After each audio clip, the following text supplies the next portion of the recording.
Asmara si Pedang Tumpul. Karya, Ho Ping Hu. Jilid 15. 29 Penculik. Ya pelindung. Akhirnya, sebuah pukulan mengenai dada kanan Cihan, membuat pemuda itu terpelanting. Su Heng, tahan. Akim membentak dan meloncat ke depan, melerai. Sumai, biar ku bunuh jahanam ini. Dia tetap tidak mau menulis surat. Biar ku siksa dia sampai dia mau menulisnya. Manioko melompat ke depan lagi hendak menghajar Cihan yang sudah bangkit duduk sambil menekan dada kanannya yang terasa nyeri. Tangan Manioko sudah menyambar hendak mencengkeram rambut Cihan, akan tetapi Akim cepat bergerak ke depan. Pelak, tangan Manioko terpental oleh tangkisan Akim. Su Heng, engkau hendak melawanku, bentak Akim marah sekali. Manioko mengendur. Ai, Sumoy, bagaimana engkau masih mau melindungi pemuda ini? Dia adalah putra Bok Chun Ki yang telah menghinamu. Cukup, Su Heng. Ini adalah urusanku, engkau tidak berhak mencampuri. Kalau engkau tidak suka, pergilah dan biar ku selesaikan sendiri urusan ini. Akim menantang dan Manioko bersungut-sungut. Baiklah. Aku tidak akan mencampuri, Sumoy. Katanya dan dia pun berdiri di sudut sambil memandang kepada Cihan dengan sinar mata penuh kemarahan. Melihat Cihan menyeringai kesakitan, Akim segera menghampiri dan membantunya bangkit, lalu membawanya duduk ke atas bangku. Parahkah lukamu? Tanyanya lembut sehingga membuat Cihan merasa heran bukan main. Dia menggeleng kepalanya. Nah, Bok Cihan, engkau akan rugi sendiri kalau tidak mau memenuhi permintaanku. Aku tidak akan memusuhimu, aku hanya ingin berhadapan dengan Bok Chun Ki untuk minta pertanggungjawabnya atas perbuatan anak buahnya kepadaku kemarin dulu. Tulislah surat itu, undang dia ke sini dan engkau tidak akan kuganggu lagi. Melihat betapa kembali nona penawannya itu menyelamatkannya dari ancaman penyiksaan dan pembunuhan Su Heng nona itu, dan mendengar kata-katanya yang lembut, Cihan menghela napas panjang. Nona Ouyang, kalau aku disuruh menulis surat kepada ayah untuk memancing dan menjebaknya ke sini, biar aku disiksa sampai mati pun tidak akan kulakukan. Kalau aku diharuskan menulis surat kepada ayah, akan kuceritakan semua yang telah kualami, dan kuperingatkan agar dia berhati-hati. Jadi, percuma saja. Kalau memang engkau hendak membunuhku, silakan, akan tetapi aku tidak mau mencelakai ayah. Bok Cihan, jangan dikira bahwa aku seorang pengecut yang curang. Aku ingin berhadapan dengan ayahmu sendiri, bukan menjebaknya. Sumoy, kalau kau biarkan dia menulis surat seperti itu, tentu ayahnya akan datang membawa pasukan besar dan kita akan celaka, kata Manioko. Bok Cihan, aku tidak menjebaknya, hanya ingin dia datang seorang diri agar aku dan dia membuat perhitungan atas perbuatan anak buahnya, kata lagi Akim. Pada saat itu terdengar suara dari luar rumah. Nona, aku sudah datang seorang diri. Keluarlah kalau ingin bicara denganku. Ayah. Sudah datang, kata Cihan, gembira akan tetapi juga khawatir. Dia bangkit dan hendak keluar. Manioko bergerak hendak menangkapnya, akan tetapi dicegah Akim. Gadis ini lalu memegang lengan Cihan dan berkata, mari kita keluar, aku hanya tidak ingin ayahmu berbuat curang. Ketika mereka bertiga keluar, benar saja yang berdiri di situ adalah Bok Chun Ki, seorang diri. Kiranya ketika Cihan ditawan dan dilarikan Manioko dan Akim, ada seorang penjaga yang melihat bayangan mereka dan penjaga ini yang tidak sempat mengejar, segera melapor ke dalam. Mendengar ini, Bok Chun Ki cepat melakukan pengejaran sendiri, demikian pula Chu Suiin. Cihua dilarang melakukan pengejaran, disuruh menjaga dan melindungi ibunya di rumah. Bok Chun Ki dan Chu Suiin melakukan pengejaran secara berpencar. Setelah semalam itu berputar-putar mencari jejak orang-orang yang menculik putranya, akhirnya Bok Chun Ki pada keesokan harinya, melihat pondok di dalam hutan itu dan dia merasa curiga. Ketika dia menghampiri dan mengintai, dia sempat mendengarkan percakapan antara seorang gadis dan putranya yang menjadi tawanan, maka dia pun segera berteriak memanggil. Melihat Cihan keluar digandeng seorang gadis cantik dan diiringkan seorang pemuda tampan yang pendek, Bok Ciang Kun merasa lega melihat putranya dalam keadaan selamat. Nona muda, aku Bok Chun Ki telah datang dan berhadapan denganmu, kenapa engkau tidak segera melepaskan putraku? Tanya Bok Chun Ki, suaranya tenang dan berwibawa. Bok Chun Ki, aku tidak akan melanggar janji. Setelah engkau berhadapan seorang diri denganku, tentu Bok Cihan ini akan kubebaskan. Akan tetapi aku belum yakin apakah orang seperti engkau ini dapat dipercaya. Siapa tahu engkau datang bersama pasukanmu dan begitu putramu kubebaskan, pasukanmu akan datang menyerbu. Nona, Cihan memprotes, kenapa Nona memandang rendah ayahku seperti ini? Ayahku adalah seorang panglima, seorang pendekar, seorang gagah yang tidak sudi melakukan kecurangan. Kita lihat saja nanti, kata Akim tanpa melepaskan tangannya yang memegang lengan pemuda itu sehingga nampaknya mereka seperti bergandengan dengan mesra. Bok Chun Ki, kenapa engkau kemarin dulu mengutus seorang kakek dan seorang nenek berpakaian putih, dan 6 orang prajurit, menangkap aku dan menyuruh mereka membunuhku setelah menghina dan menyiksaku lebih dahulu? Kalau tidak ada suhengku ini yang datang menolong, tentu sekarang aku telah menjadi korban kekejianmu. Bok Chun Ki mengerutkan alisnya dan matanya mencorong. Nona, omongan apa yang kau keluarkan ini?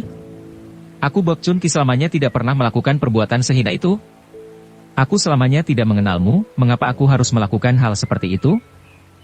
Ayah, ia adalah Nona Ouyang Kim, putri Tung Hai Leong Ouyang Chin dan dia itu murid Tung Hai Leong, kata Cihan. Bok Chun Ki tertegun. Kiranya putri Ouyang Chin. Sudah lama aku mengenal nama besar Ouyang Chin dan biarpun dia seorang datuk sesat, namun belum pernah aku mendengar dia melakukan hal-hal yang kurang patut, apalagi menentang pemerintah. Di antara kami tidak pernah bermusuhan, kenapa aku harus melakukan perbuatan hina seperti itu kepada putrinya? Nona Ouyang, tuduhanmu itu tidak berdasar. Tapi, orang-orang yang menawanku itu, mereka berpakaian prajurit dan mengaku anak buahmu, suruhanmu. Semua orang bisa saja mengaku demikian, Nona. Sumoy, jangan percaya padanya. Mana ada maling teriak maling. Bok Chun Ki, menyerahlah engkau kalau engkau tidak ingin melihat putramu mati di ujung pedangku. Manioko sudah mencabut samurainya dan menodongkan senjata itu di punggung Cihan. Suheng, jangan. Sumoy, jangan lemah. Mereka adalah musuh-musuh kita. Ingat betapa mereka telah menghinamu. Kalau tidak ada aku yang datang menolong, tentu engkau sudah diperkosa mereka beramai-ramai sebelum dibunuh. Tapi, Aki menjadi bingung dan ragu. Kalau teringat akan apa yang dialaminya kemarin dulu, hatinya panas bukan main, akan tetapi melihat sikap Cihan dan Bok Chun Ki, timbul keraguan di dalam hatinya. Sikap ayah dan anak itu bukan sikap orang yang bersalah. Manioko yang maklum sepenuhnya akan kelihayan Bok Chiang Kun, merasa khawatir sekali melihat keraguan Sumoynya. Kalau sampai Sumoynya tidak berpihak kepadanya dan Panglima itu turun tangan, dia akan celaka. Dia sudah mendengar betapa Panglima Bok ini memiliki tingkat kepandaian yang seimbang dengan gurunya. Bok Chun Ki, sekarang saatnya maut menjemputmu, bentaknya dan ini merupakan isyarat kepada sekutunya untuk turun tangan. Terdengar suara tawa hai dan muncullah Ang Bin Moko dan Pek Bin Moli, juga 6 orang yang pernah menyamar sebagai prajurit anak buah Bok Chun Ki. Melihat sepasang iblis itu, Bok Chun Ki terkejut. Ang Bin Moko tertawa dan menudingkan golok gergajinya ke arah muka Panglima itu. Bok Chun Ki, saatnya tiba bagimu untuk membayar hutangmu kepada kami, kiranya Ang Bin Moko dan Pek Bin Moli yang berdiri di belakang layar. 2 orang datuk besar, sepasang iblis yang pernah mengguncang dunia Kang Ou, kini agaknya telah menjadi anjing penjilat orang-orang Mongol. Betapa menjijikkan. Akim terbelalak memandang kepada 8 orang itu. Akan tetapi, kalian yang menawan aku dan mengaku disuruh Bok Chun Ki. Pek Bin Moli, wanita bermuka pucat itu terkekeh genit. Manioko, pemuda ganteng, cepat kau bunuh dulu putra Panglima itu. Manioko menggerakkan pedang samurainya, membacok tubuh Cihan dari belakang. Pemuda ini menggeser kaki mengelak dan Aki menggerakkan pedangnya. Terang! Pedang itu menangkis pedang samurai Suhengnya dan sepasang mata Aki mencorong penuh kemarahan. Suheng! Kau bersekongkol dengan mereka? Sumoy, aku hanya melanjutkan usaha suhu untuk bekerja sama dengan mereka.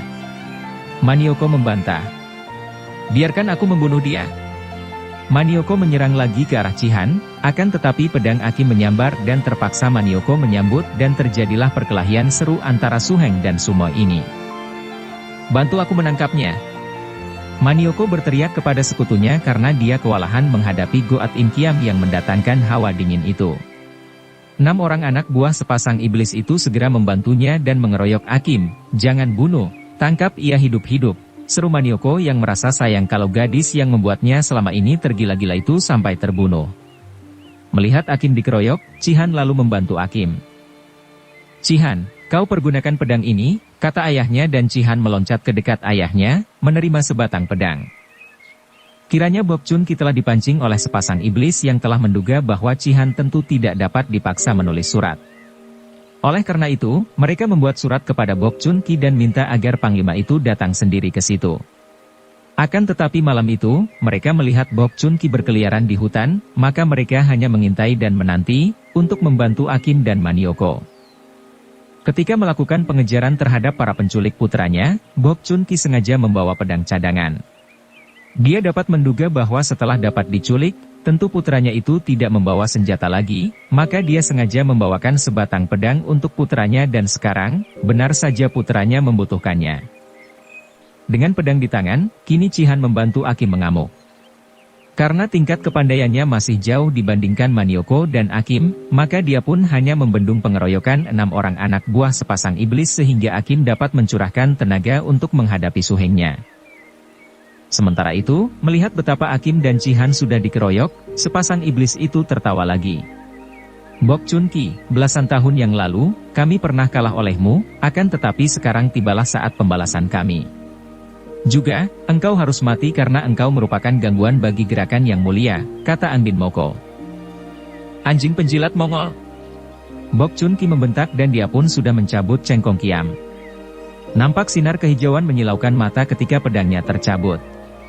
Bok Chun Ki adalah seorang ahli pedang Butongpai yang telah memiliki tingkat tinggi. Selain mahir pedang Butongpai, juga dia merupakan seorang ahli yang telah memiliki banyak sekali pengalaman bertanding sehingga gerakannya telah matang dan tangguh. Akan tetapi, yang dihadapi sekarang adalah sepasang iblis yang amat berbahaya. Tingkat kepandaian seorang di antara dua iblis itu saja sudah setingkat dengan dia, maka kini dikeroyok dua. Apalagi kini sepasang iblis telah melatih diri dengan ilmu-ilmu keji, maka dia tahu bahwa dia terancam bahaya dan harus mengerahkan seluruh tenaga dan kepandaian untuk dapat mengimbangi mereka. Sing, sing, sing.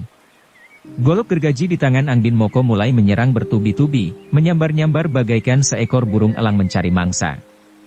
Namun, Bok Chun Ki pernah dijuluki Sin Kiam Eng, pendekar pedang sakti, maka dia pun mengelebatkan pedangnya, sambil mengelak pedangnya membabat ke arah pergelangan tangan yang memegang golok sehingga terpaksa lawannya menarik kembali serangannya dan mulai menyerang dengan jurus baru. Sementara itu, bagaikan seekor ular yang hidup, sabuk ular di tangan Pek Bin Moli sudah menyambar-nyambar dan tercium bau amis ketika sabuk itu menyambar lewat dekat kepala Bok Chun Ki. Seperti juga tadi, Bok Chun Ki mengelak dan membalas dengan serangan ke arah lengan lawan. Shoot! Angin yang aneh menyambar dan cepat Bok Chun Ki melempar tubuh ke samping, maklum bahwa yang menyambarnya adalah hawa pukulan beracun yang amat jahat. Itulah Toat Beng Tok Chiang, pukulan beracun jarak jauh yang amat berbahaya. Dan kini, sepasang iblis itu sambil menggerakkan senjata menyerang, juga menyelingi dengan pukulan tangan beracun jarak jauh, juga jari tangan kiri mereka kadang-kadang menyerang dengan totokan Toukutsi, jari penembus tulang. Diam-diam Bok Chun Ki terkejut. Pukulan beracun dan totokan jari itu tidak kalah bahayanya dibanding golok gergaji dan sabuk ular. Dia pun memutar pedangnya sehingga terbentuklah gulungan sinar yang melingkar-lingkar melindungi tubuhnya dan kadang-kadang saja dari gulungan sinar itu mencuat ujung pedangnya untuk membalas. Namun, dia hanya mendapatkan kesempatan sedikit saja untuk dapat membalas hujan serangan lawan. Sementara itu, Akim dan Cihan terdesak hebat oleh Manioko dan 6 orang anak buah sepasang iblis yang juga memiliki ilmu kepandaian yang cukup kuat. Akim sebetulnya lebih lihai dibanding suhengnya dan andai kata Manioko maju seorang diri, dia pasti akan kalah oleh sumonya itu. Akan tetapi, Manioko dibantu 2 orang yang cukup lihai, sedangkan Cihan dikeroyok 4 orang yang membuat dia terdesak pula. Biarpun dirinya terdesak oleh suhengnya dan 2 orang pengeroyok, namun Akim selalu memperhatikan keadaan Cihan. Ketika ia melihat Cihan terdesak hebat dan pemuda itu hanya dapat memutar pedang melindungi tubuhnya dari hujan senjata yang digerakkan 4 orang pengeroyoknya, Akim merasa khawatir sekali dan beberapa kali ia menengok. Perhatiannya terpecah sehingga ketika sebatang pedang pengeroyoknya menyambar leher, ia terlambat mengelak sehingga ujung pedang itu masih melukai pundak kirinya. Ia terkejut, akan tetapi bukan karena pundaknya terluka, melainkan melihat Cihan terkena tendangan sehingga tubuh pemuda itu terpelanting. Tanpa memperdulikan keadaan diri sendiri, Akim meloncat dan pedangnya bergerak cepat menerjang 4 orang yang sudah hendak mengirim serangan susulan yang akan mematikan kepada Cihan. Terang-terang, seorang pengeroyok terjungkal dengan dada terluka pedang buat Im Kiam. Cihan yang sudah mengeluarkan keringat dingin karena tadi nyawanya terancam, kini meloncat lagi. Terima kasih, Cihan berkata dan Akim merasa terharu. Ia sekarang melihat bahwa ia telah tertipu oleh Manioko yang bersekongkol dengan mata-mata Mongol. Tahulah ia bahwa ketika ia ditawan, lalu ditolong Manioko dan pengakuan para penculiknya bahwa mereka disuruh oleh Bok Chun Ki, semua itu bohong belaka. Semua itu merupakan siasat yang sudah diatur Manioko dengan sekutunya sehingga ia kena dikelabui dan ia memusuhi keluarga Bok. Ia bahkan telah bersama suhenya itu menculik Cihan. Dan pemuda itu agaknya sama sekali tidak mendendam kepadanya. Cepat ke sini, kita saling melindungi, katanya kepada Cihan. Pemuda itu mengerti dan dia khawatir melihat pundak kiri gadis itu terluka. Bajunya telah berlumuran darah. Cepat dia meloncat dan berdiri saling membelakangi dengan Akim. Dengan demikian, mereka dapat saling melindungi dan tidak dapat dibokong dari belakang.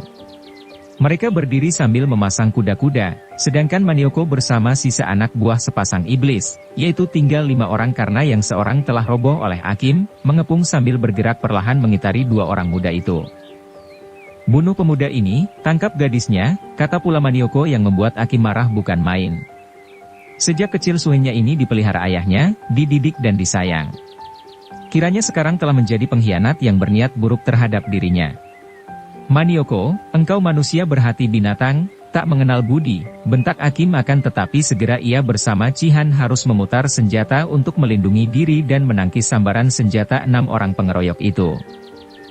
Pada saat itu, terdengar bentakan nyaring dan serangkum hawa menyambar ke arah 6 orang pengeroyok. 5 orang anak buah itu terjengkang, sedangkan Manioko sendiri terhuyung ke belakang. Bukan main kagetnya ketika pemuda Jepang ini melihat bahwa yang muncul dan menyerang dengan dorongan jarak jauh itu bukan lain adalah gurunya sendiri, Tung Hailiong Ouyang Chin. Sebaliknya, Akim girang bukan main melihat ayahnya. Tak disangkanya bahwa ayahnya akan muncul, dan tahulah ia bahwa diam-diam ayahnya agaknya merasa tidak enak dan menyusulnya ke kota raja. Ia pun teringat akan keadaan Bok Chun Ki yang kini didesak hebat oleh kakek dan nenek mengerikan itu.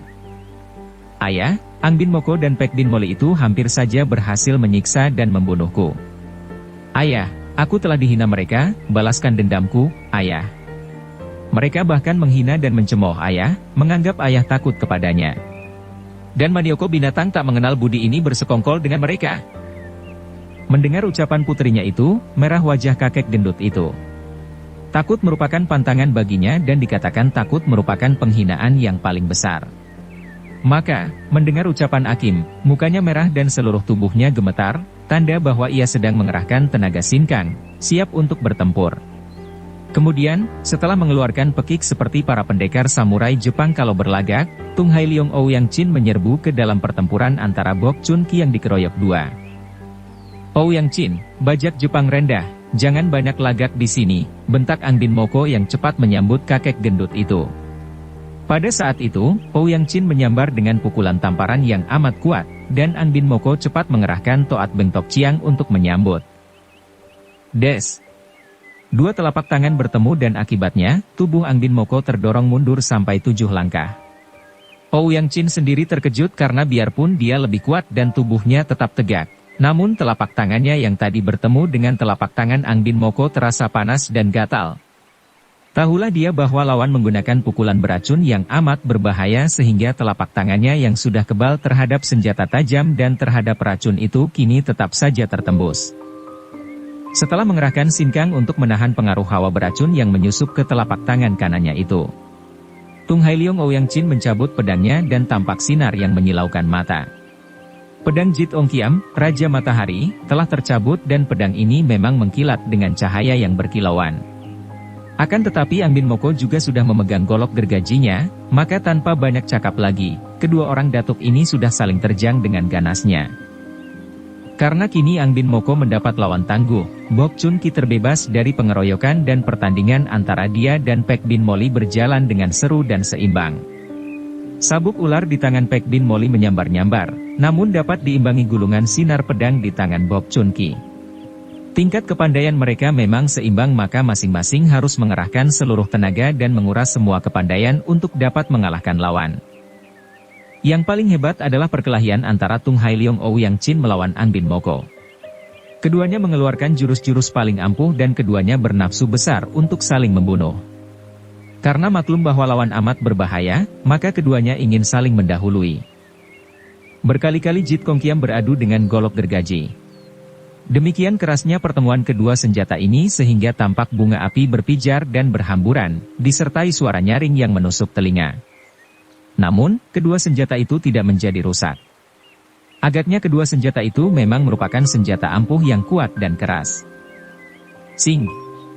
Kembali kedua senjata itu menyambar dengan gerakan amat kuat, didorong tenaga Sin Kang yang memenuhi kedua tangan yang memegangnya. Di udara, kedua senjata itu bertemu lagi untuk kesekian puluh kalinya. Trak! Sekali ini, pertemuan kedua senjata itu sedemikian kuatnya seolah terjadi ledakan kilat dan keduanya terkejut karena melihat betapa senjata andalan masing-masing telah patah-patah.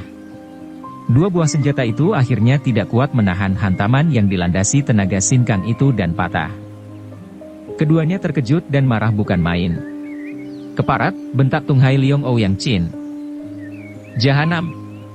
Ang Bin Moko juga membentak dan keduanya lalu menggerakkan kaki maju dan saling terjang dengan nekat. Plak! Kedua telapak tangan mereka saling bertemu dengan kuatnya dan seperti melekat. Kini mereka, dua orang datuk itu, mengadu tenaga dengan nekat, cara bertanding yang hanya diakhiri dengan salah seorang di antara mereka putus nyawa.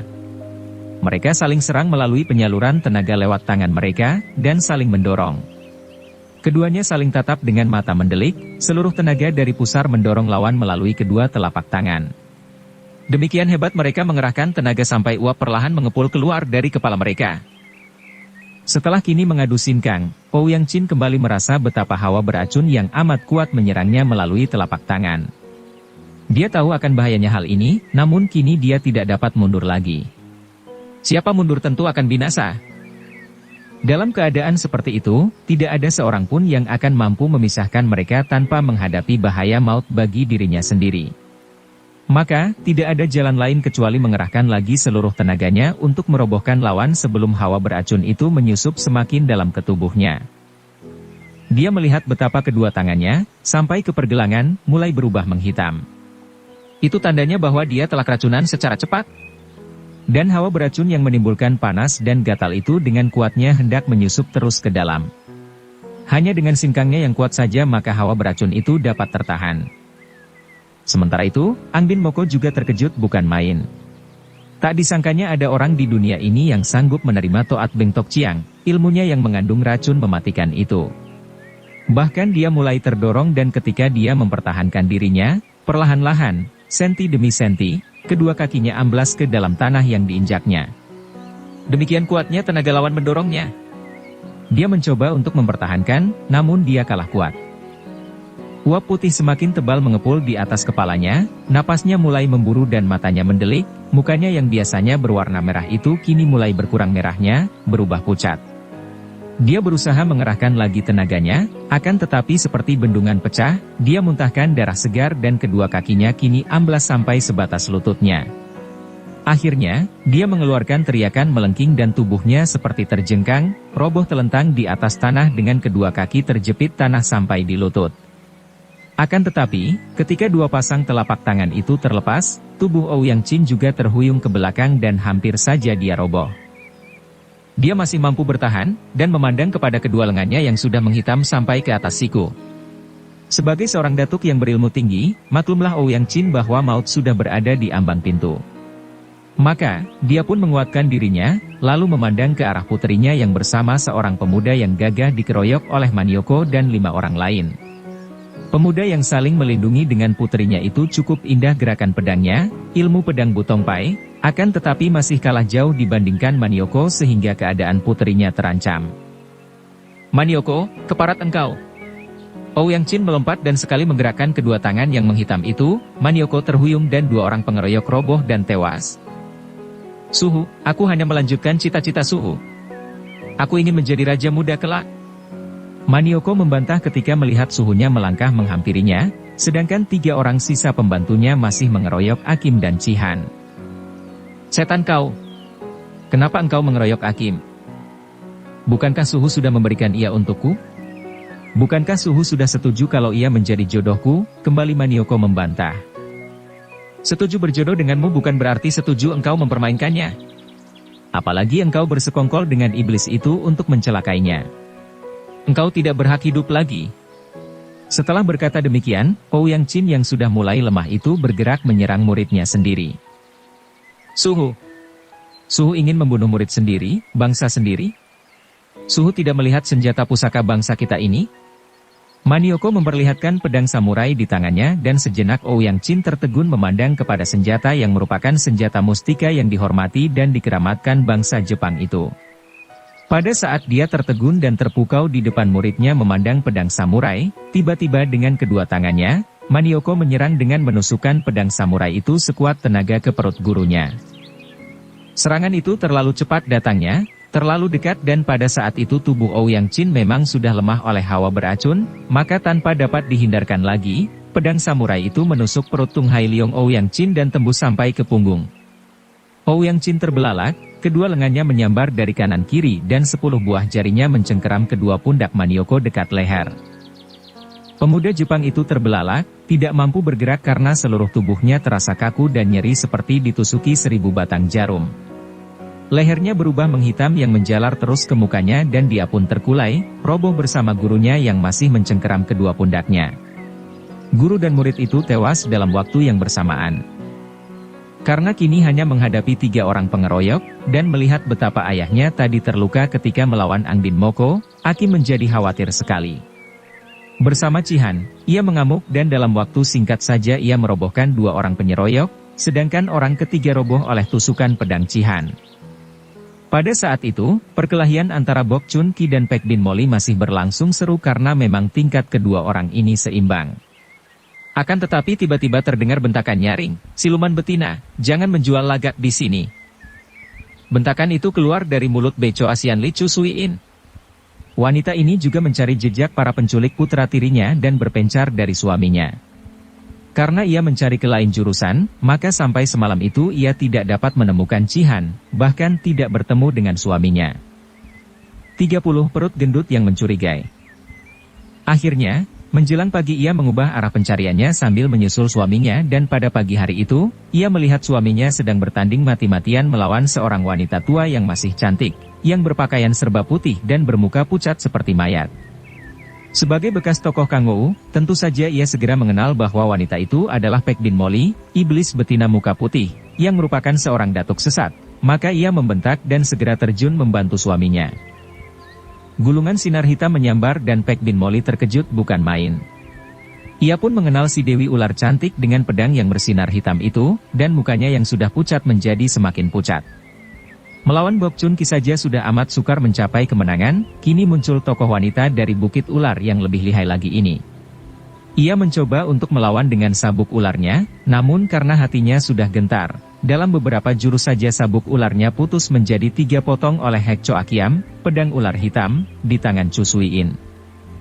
Apalagi Bok Chun Ki juga mengurung dengan sinar pedangnya yang indah dan ampuh, maka kini Pek Din Moli terdesak hebat. Ia masih mencoba untuk menggunakan pukulan beracunnya, yaitu Toat Beng Tok Chiang dan juga totokan To Ukut Chi, namun kedua orang lawannya terlalu kuat dan sudah menduga bahwa pukulannya itu mengandung racun yang berbahaya. Mereka menghindar sambil menghujankan serangan, dan akhirnya, pedang Hek Cho Akiam menyambar dahsyat dan membabat leher Pek Din Moli sehingga iblis betina itu roboh dengan leher hampir putus, tewas seketika. Suami istri itu cepat menghampiri Cihan yang berdiri seperti patung memandang Akim yang berlutut dan menangis di dekat mayat ayahnya dan suhengnya. Guru dan murid itu tewas dalam keadaan yang mengerikan. Kedua tangan Ouyang Chin yang menghitam sampai ke pundak, masih mencengkeram kedua pundak Manioko yang tewas dengan mata mendelik dan dari pundak ke kepala berubah menghitam. Sebatang pedang samurai menembus perut Ouyang Qin, seperti gambaran seorang pendekar samurai yang tewas membunuh diri. Melihat wajah Tung Hai Leong Ouyang Qin, berkerut sepasang alis Chu Suyin, ia segera mengenal datuk itu. Bukankah dia datuk bajak laut dari timur Ouyang Qin? Bok Chun Ki mengangguk sambil menghela napas. Peristiwa yang baru terjadi terlalu hebat, dan dia merasa beruntung sekali bahwa puteranya tidak sampai tewas atau cedera dalam peristiwa itu. Dan siapa pemuda yang dicekiknya itu? Tanya pula Chu Suyin. Kini Cihan yang menjawab. Dia bernama Manioko muridnya, Ibu. Jadi yang menculikmu adalah keluarga bajak laut ini, Cihan? Tanya pula Chu Suyin. Hakim yang masih bercucuran air mata itu tiba-tiba bangkit berdiri. Bajunya berdarah dari luka di pundak kirinya. Akulah yang menculik Bok Cihan. Aku dan mendiang Su Heng Manioko. Aku siap menerima hukuman. Sikapnya tegas dan tabah, akan tetapi suaranya gemetar dan tubuhnya lemas karena ia memang telah banyak darah mengalir keluar dari lukanya dan ia pun lelah sekali menghadapi pengeroyokan tadi. Siapa gadis ini? Tanya Chu Suyelen, suaranya dingin dan marah. Ia bernama Ouyang Kim, putrinya, Ibu. Bagus, kalau begitu memang sepantasnya dibunuh sekali agar tidak mengotori dunia. Chu Suyin mengangkat pedangnya, akan tetapi sebelum pedang itu menyambar, Cihan melompat ke depan Hakim yang berdiri tegak dan tidak berkedip menanti datangnya serangan. Ibu, jangan, teriak Cihan. Chu Suyin mengerutkan lagi alisnya dan memandang heran. Juga Bok Chun Ki memandang putranya, akan tetapi dia lalu berkata lirih kepada istrinya. Suyin, tenang dulu, biar aku yang mengurusnya. Suyin mengangguk, dan kini Bok Chun Ki memandang kepada putranya yang bersikap melindungi Hakim, juga kepada gadis itu yang dengan gagahnya siap menerima hukuman. Cihan, kenapa engkau membela putri Ouyang Qin? Bukankah ia dan suhengnya yang menculikmu?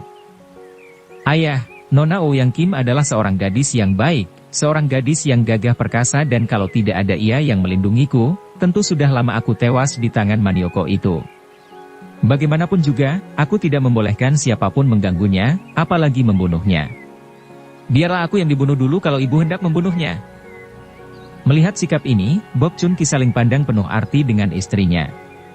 Dia pun masih hendak menyelami perasaan putranya, kami tidak akan membunuhnya. Akan tetapi, aku harus melaporkannya karena agaknya keluarganya bersekutu dengan gerombolan pemberontak dan mata-mata Mongol. Tidak, ayah. Harap ayah jangan tangkap Ouyang Kim. Aku yang menanggung jawab bahwa ia tidak bersalah.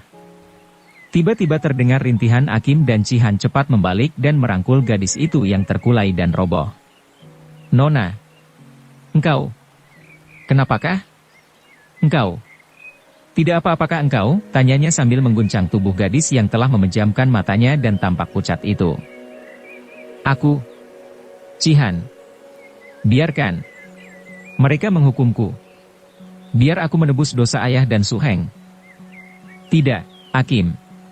Tidak. Aku yang akan melindungimu, teriak Cihan dan gadis itu mengeluh lalu pingsan dalam rangkulan Cihan. Jangan khawatir, Cihan. Ia hanya pingsan karena kelelahan dan mungkin terlalu banyak darah keluar dari lukanya. Mari kita bawa ia pulang dan kita rawat di rumah. Cihan memandang ayahnya, lalu ibu tirinya. Ayah dan ibu. Tidak. Tidak akan membunuh atau menawannya. Tidak, bukan. Bok Chun Ki tersenyum. Kini dia merasa yakin bahwa putranya telah jatuh cinta kepada penculiknya sendiri. Juga Chu Suyin tersenyum karena ia maklum bagaimana rasanya orang jatuh cinta dan tersiksa oleh perasaan cinta itu.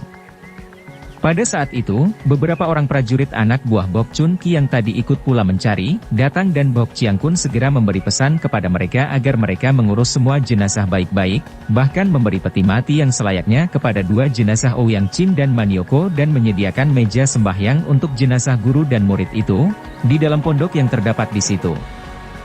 6 mayat yang lain dapat segera dikubur tanpa diadakan upacara sembahyang karena tidak diketahui siapa keluarga mereka. Kemudian, dia, Suyin dan Cihan membawa Hakim yang pingsan dan lemah itu masuk ke kota raja, ke rumah keluarga Bok. Bok Chun Ki dan Chu Suyin memeriksa Hakim dan mendapat kenyataan bahwa seperti yang mereka duga, gadis itu pingsan karena lemah, juga karena tekanan batin melihat kematian ayahnya. Setelah memberi obat dan gadis itu jatuh pulas, mereka tidak mengganggunya, membiarkannya tidur dan memulihkan tenaga. Kemudian di kamar itu juga, mereka mendengarkan keterangan Cihan. Cihua juga berada di situ dan ikut mendengarkan, bersama ibunya. Cihan lalu menceritakan betapa dia diculik oleh Akim dan Manioko dan betapa Akim hendak membalas dendam karena gadis itu kemarin dulu ditawan oleh Ang bin Moko dan Pek bin Moli bersama 6 orang yang menyamar sebagai prajurit dan mengaku disuruh oleh Bok Chiang Kun. Baru kemudian Akim mengetahui bahwa yang melakukan sandiwara untuk melakukan fitnah terhadap Bok Chiang Kun itu bukan lain adalah Manioko sendiri yang telah bersekongkol dengan sepasang iblis bersama 6 orang anak buahnya itu.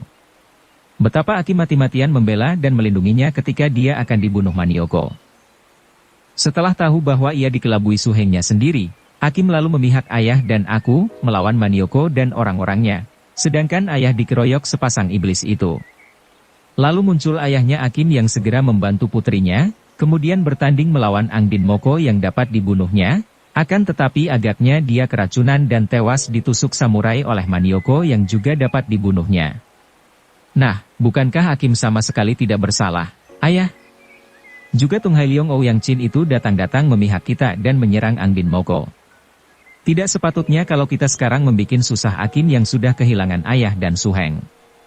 Yang bersalah adalah Manioko, akan tetapi suhengnya itu telah menebus dosa dan tewas di tangan gurunya sendiri. Semua orang mengangguk-angguk dan bahkan Chu Suiin tidak lagi menyalahkan Akim yang tadinya menculik Cihan. Tidak, kami memang bersalah. Keluarga kami memang tidak benar. Semua orang menengok dan yang bicara adalah Akim. Cihan segera menghampiri dan duduk di tepi pembaringan. Dari sikapnya yang tidak sungkan lagi ini saja mudah diketahui bahwa pemuda ini memang jatuh cinta kepada Akim. Sikapnya yang lembut dan tidak sungkan sama dengan pengakuannya terhadap semua keluarganya bahwa dia telah menemukan pilihan hatinya. Akim, engkau masih lemah, tidak perlu banyak bicara. Beristirahatlah dulu, Cihan membujuk. Akim tersenyum penuh keharuan. Ia sendiri dapat melihat dengan jelas sinar mata pemuda itu ketika memandang kepadanya, dapat merasakan getaran dalam suara itu dan ia terharu. Bagaimana mungkin seorang pemuda seperti ini dapat jatuh cinta kepada seorang gadis liar seperti dirinya? Aku harus memperkenalkan diriku agar semua tahu siapa aku sebenarnya. Kalau tidak, aku akan selalu merasa sungkan dan tidak enak. Dan pengakuan ini akan saya berikan kepada Paman Bo.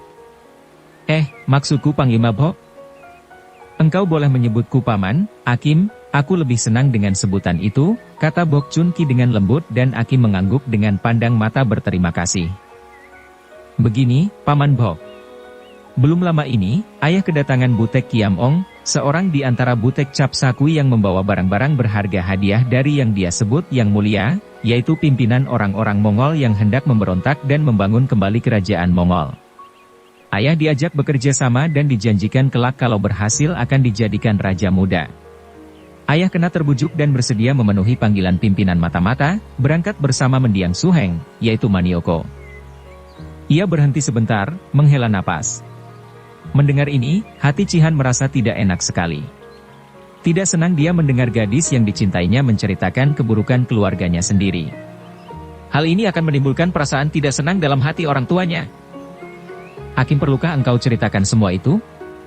Ayahmu dan suhengmu telah meninggal dunia, tidak perlu diceritakan lagi, kata Cihan.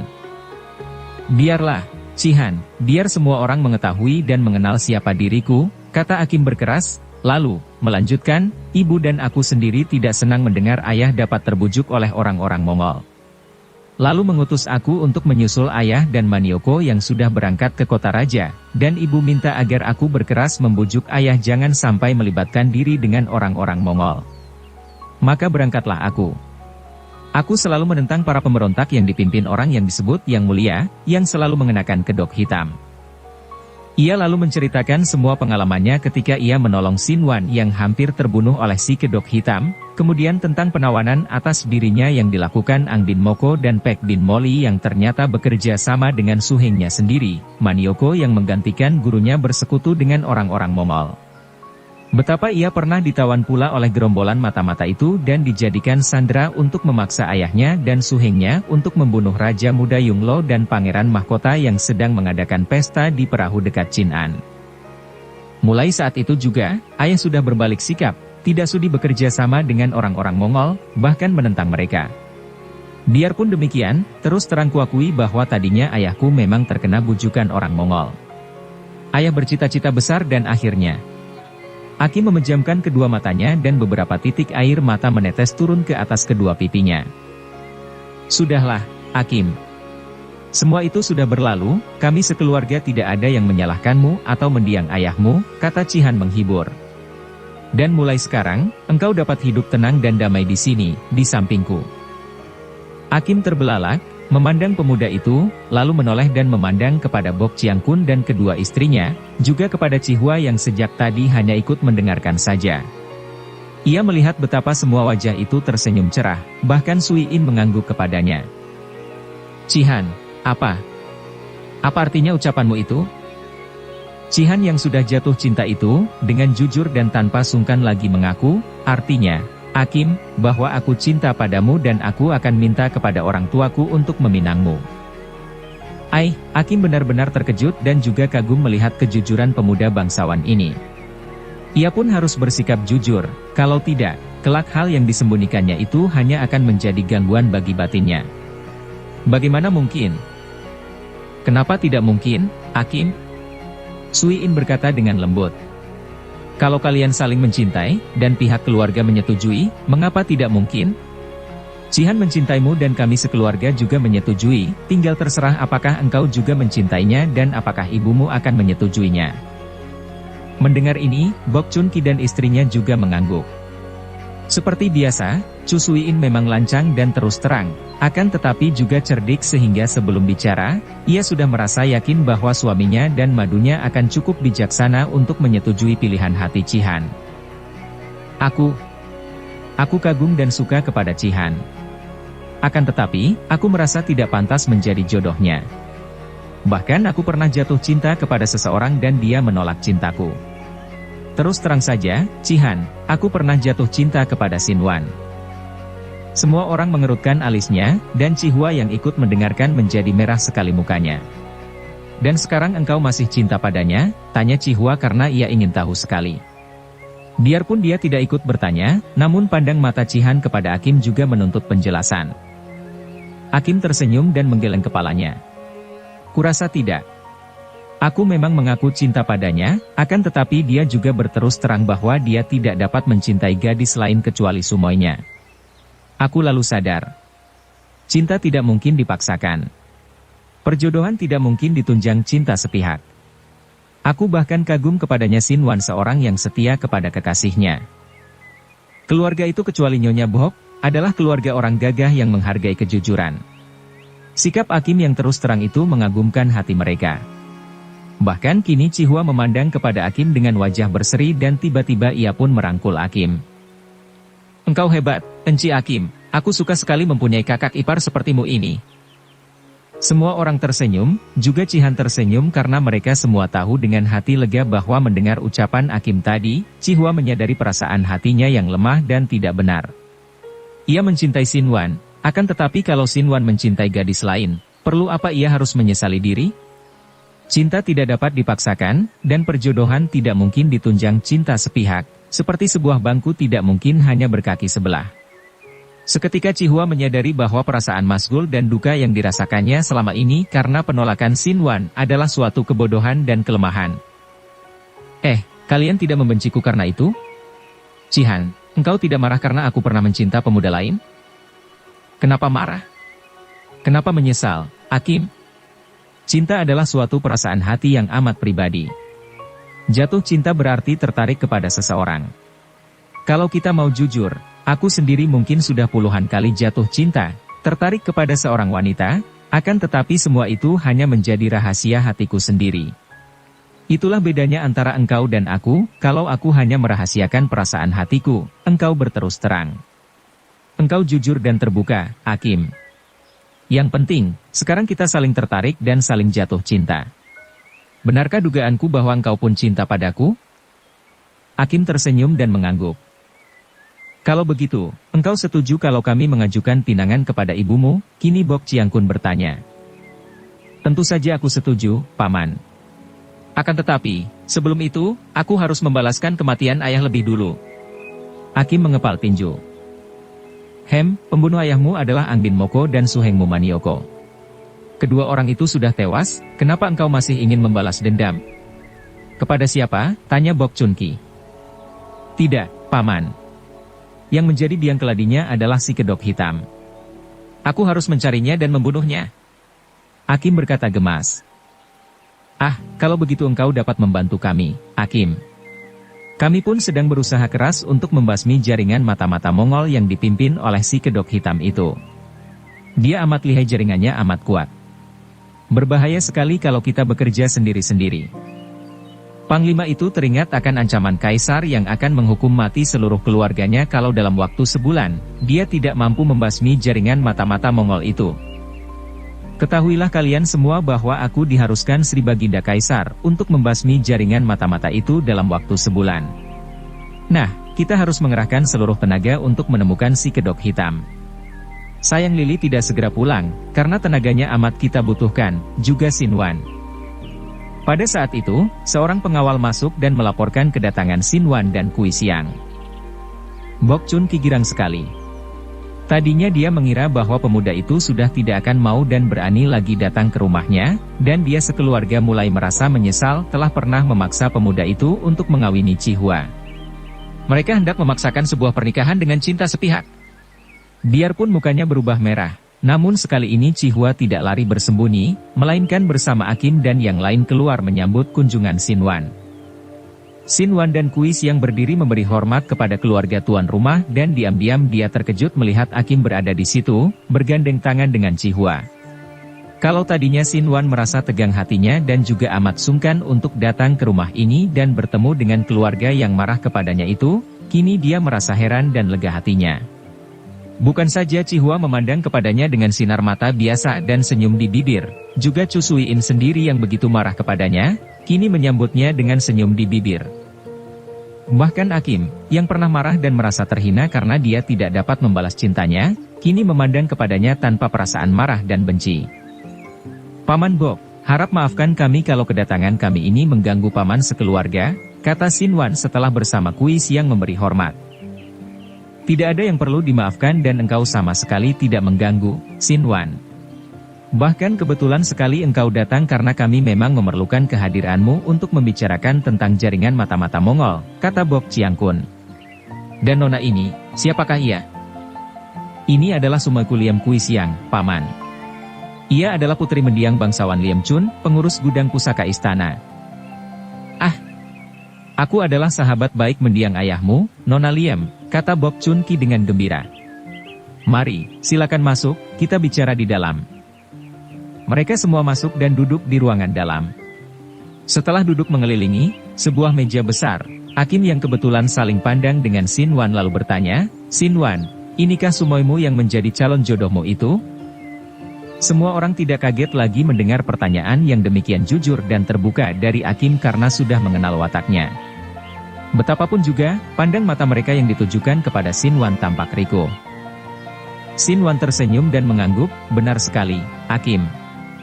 Dan engkau sendiri, bagaimana dapat berada di antara keluarga Paman Bok? Tuako, Akim adalah tunanganku. Kami saling mencintai dan akan menikah, kata Cihan. Sinwan terkejut akan tetapi juga merasa gembira bukan main. Cepat dia berdiri, diikuti Kui Xiang dan memberi selamat kepada mereka. Dengan gembira Cihan membalas ucapan selamat dengan berterima kasih, akan tetapi Akim duduk dan tampak berduka. Sinwan yang mengenal benar watak gadis itu, tanpa ragu bertanya, Akim, kenapa engkau kelihatan berduka, padahal sepatutnya engkau bergembira seperti tunanganmu? Akim cemberut. Engkau tidak tahu, Sinwan. Baru saja ayahku tewas. Apa yang telah terjadi? Paman Bok, apa yang terjadi di sini? Sinwan bertanya dan sikapnya kini serius, tidak berani bergurau mengingat bahwa Akim sedang berkabung. Bok Chun Ki lalu menceritakan semua yang terjadi, tentang kematian Ouyang Chin, juga tentang kematian Angbin Moko dan Pek Bin Moli dua orang pembantu utama si kedok hitam, juga kematian Manioko yang bersekutu dengan para jagoan Mongol. Dengan kegagalan mereka di Chin'an, kemudian disusul tewasnya Ang bin Moko dan Pek bin Moli, maka kekuatan jaringan mata-mata semakin kecil. Sri Baginda Kaisar memanggilku dan memberi waktu 1 bulan agar aku dapat membasmi jaringan mata-mata itu. Sekarang di sini terdapat Ouyang Kim yang membantu, juga engkau dan Nona Lim datang sehingga kedudukan kita semakin kuat. Sayang Lili belum juga pulang. Apakah engkau bertemu dengannya di utara, Xin Wan? Bok Chiang-kun menutup ceritanya. Kunjungan kami memang ada hubungannya dengan Lili, Paman. Wan Tuako, kenapa Enci Lili tidak pulang bersama-sama dengan engkau dan Enci Kui Siang?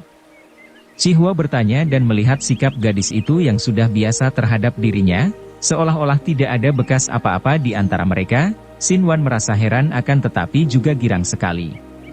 Juga keluarga gadis itu merasa lega dan girang. Sepertinya kemunculan Akim membawa perubahan kepada Cihua, mendatangkan kesadaran kepada gadis itu. Lili tinggal di utara dan ia menitipkan salam kepada seluruh anggota keluarga Bok. Ia selamat dan sehat saja, dan sementara ini ia tidak akan pulang ke selatan karena ia ikut dengan Raja Muda Yunglo ke Peking. Apa artinya ini, Xin Wan? Chu Suiin bertanya sambil mengerutkan alisnya mendengar bahwa putrinya pergi mengikuti Raja Muda Yunglo ke Peking. Lili menggantikan kedudukan Sumo Liam Kui Siang, menjadi pengawal pribadi Raja Muda Yunglo karena Kui Siang akan membantuku di sini menghadapi jaringan mata-mata Mongol. Mengenai diri Lili, Raja Muda Yunglo menitipkan surat kepada kami untuk dihaturkan kepada Paman Bok. Xin Wan mengeluarkan surat dari Raja Muda Yunglo dan menyerahkannya kepada Bok Chun Ki. Ketika dia membaca surat itu, kedua istrinya menghampiri dan ikut membaca dari belakang kedua pundaknya. Wajah ketiganya penuh ketegangan, akan tetapi berubah cerah setelah mereka membaca habis surat. Kiranya Raja Muda Yunglo mengagumi kegagahan Lili, dan karena Raja Muda itu merasa kehilangan karena Kui Siang harus membantu calon suaminya membasmi jaringan mata-mata Mongol di kota Raja, maka Raja Muda itu mohon persetujuan keluarga Bok agar Lili, yang juga sudah setuju, untuk menjadi pengawal pribadinya. Nona Liem, selama engkau menjadi pengawal pribadi Raja Muda Yunglo atau Pangeran Yen, bagaimana sikap dan wataknya? Apakah dia seorang penguasa yang baik, jujur dan adil? Pertanyaan Bok Chiang-kun ini mewakili pertanyaan seluruh keluarganya. Liam Kui Siang memejamkan matanya sejenak, membayangkan kejantanan dan kegagahan Raja Muda Yunglo, juga betapa Raja Muda itu jatuh hati kepadanya dan pernah menawarkan untuk menarik ia menjadi istri Raja Muda itu. Kemudian dengan suara bersungguh-sungguh ia berkata, Paman Bok, kalau aku boleh mengatakan, di dunia ini, selain Koko Xin Wan, dialah pria yang paling hebat, paling bijaksana, keras dan adil, akan tetapi juga bersusila dan berbudi mulia. Harap Paman jangan khawatir. Adik Lili berada di tangan yang baik dan boleh dipercaya sepenuhnya. Xin Wan tersenyum mendengar jawaban kekasihnya itu, maklum apa yang dipikirkan kekasihnya tentang Raja Muda itu.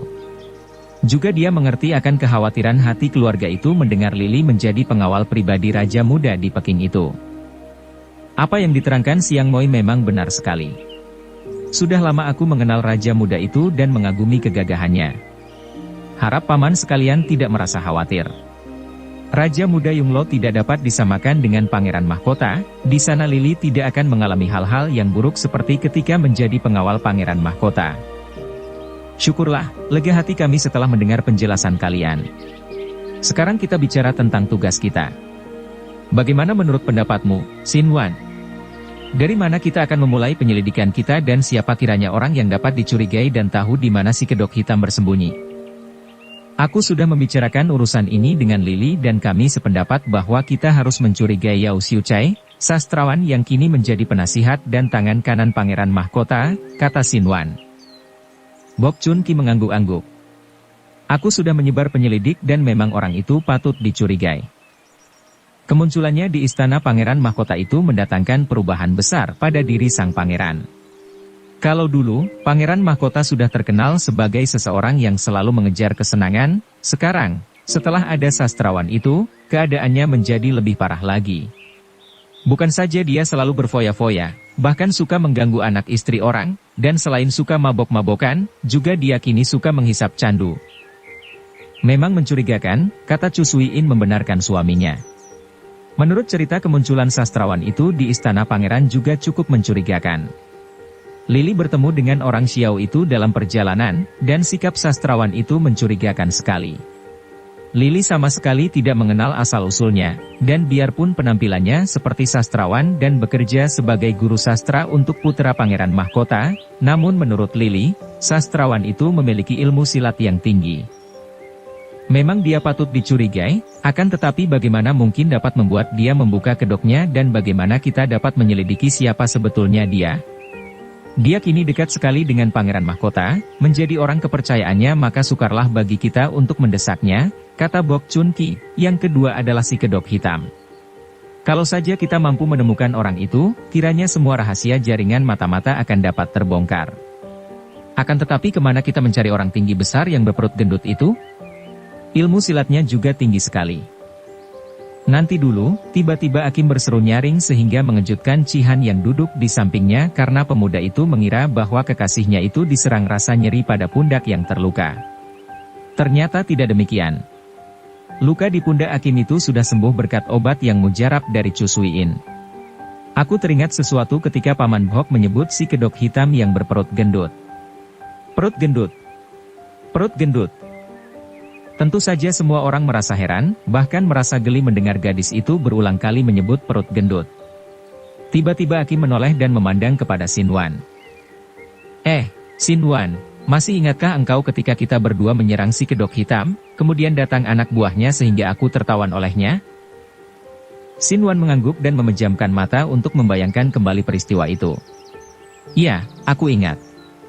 Dia lihai sekali, akan tetapi kalau tidak datang kawan-kawannya pada waktu itu, agaknya kita berdua akan dapat merobohkannya.